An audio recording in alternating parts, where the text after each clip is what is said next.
If you've ever walked down the liquor aisle and spotted bottles labeled whiskey with an E and others labeled whiskey without one, you might have wondered, wait, is this just a typo? Are they the same thing? Or are we talking about two entirely different drinks?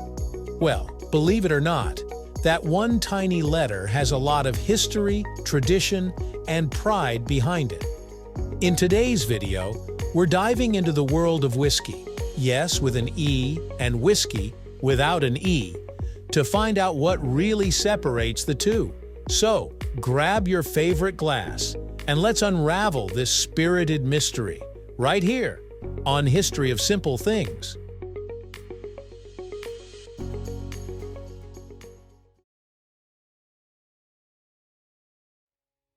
To understand the difference, let's start with where the word itself came from. Both whiskey and whiskey trace back to the Gaelic word uisca beha, which means water of life.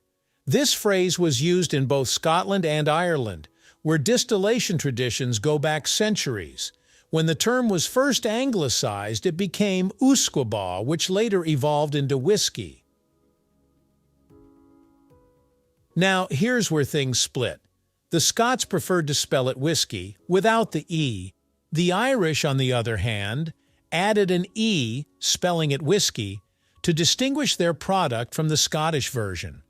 So in simple terms, whiskey without the E usually refers to spirits made in Scotland, Japan, or Canada, while whiskey, with the E, typically comes from Ireland or the United States. That single letter became a symbol of national identity and pride for distillers on both sides. Let's start with whiskey, the Scottish kind. When you see a bottle labeled whiskey without the E, it's usually Scotch. Scottish distillers have been making whiskey for hundreds of years, often using malted barley as their main ingredient. The process is steeped in tradition. The barley is malted, dried, sometimes over peat fires, which gives Scotch its distinctive smoky flavor, and then distilled, usually twice before aging in oak casks for at least 3 years.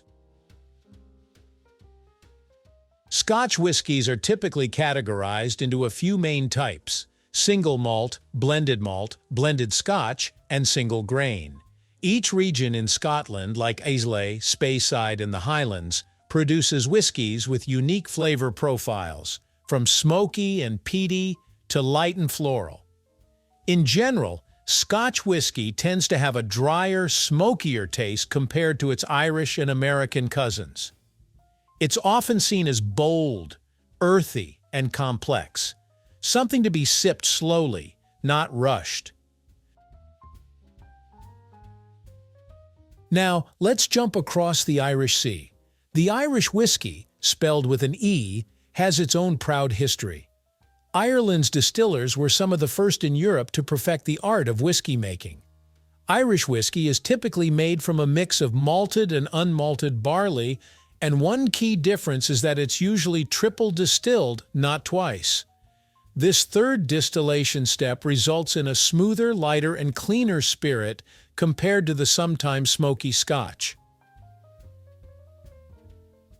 Irish whiskies are often aged in used bourbon or sherry casks, giving them sweet, toasty notes of vanilla, honey, and fruit.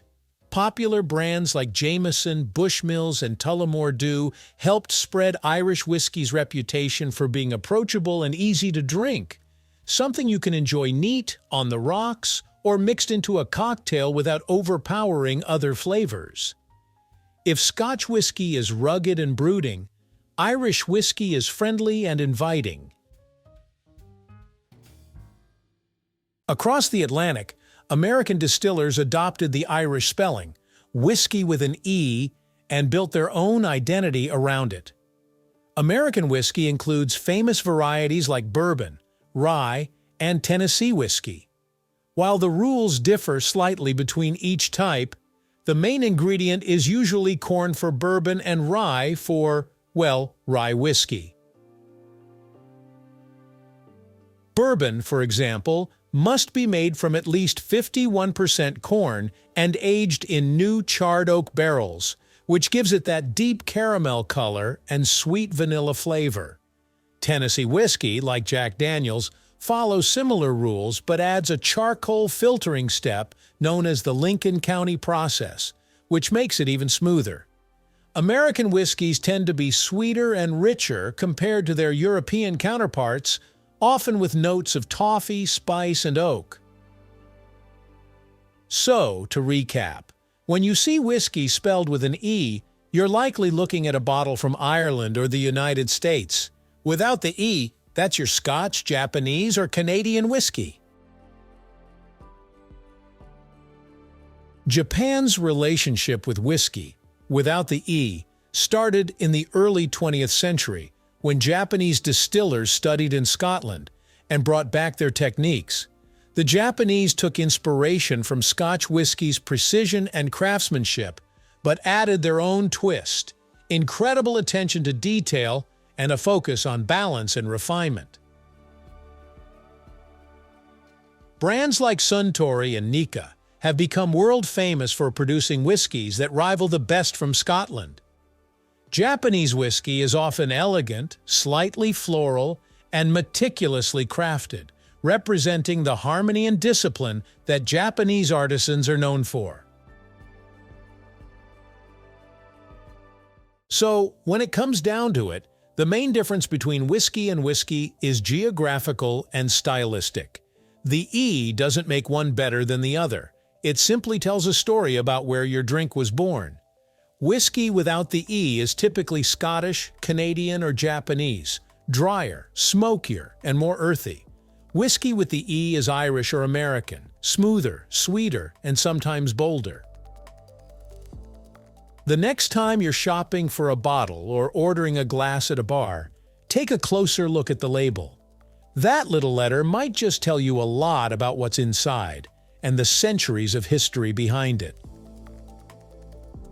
In the end, whether you're sipping Scotch whiskey, Irish whiskey, or American bourbon, you're holding a piece of cultural heritage in your hand. Each bottle carries its own story of land, grain, and craft, shaped by generations of distillers who poured their passion into perfecting that water of life. So now you know that missing or extra E isn't a mistake. It's a clue, a symbol of origin, a mark of tradition. Thank you for watching. If you have suggestions for our next video, feel free to share them in the comments below. We'll be sure to give you an acknowledgement for your contribution. If you enjoyed this video, please check out our other bingeable channels.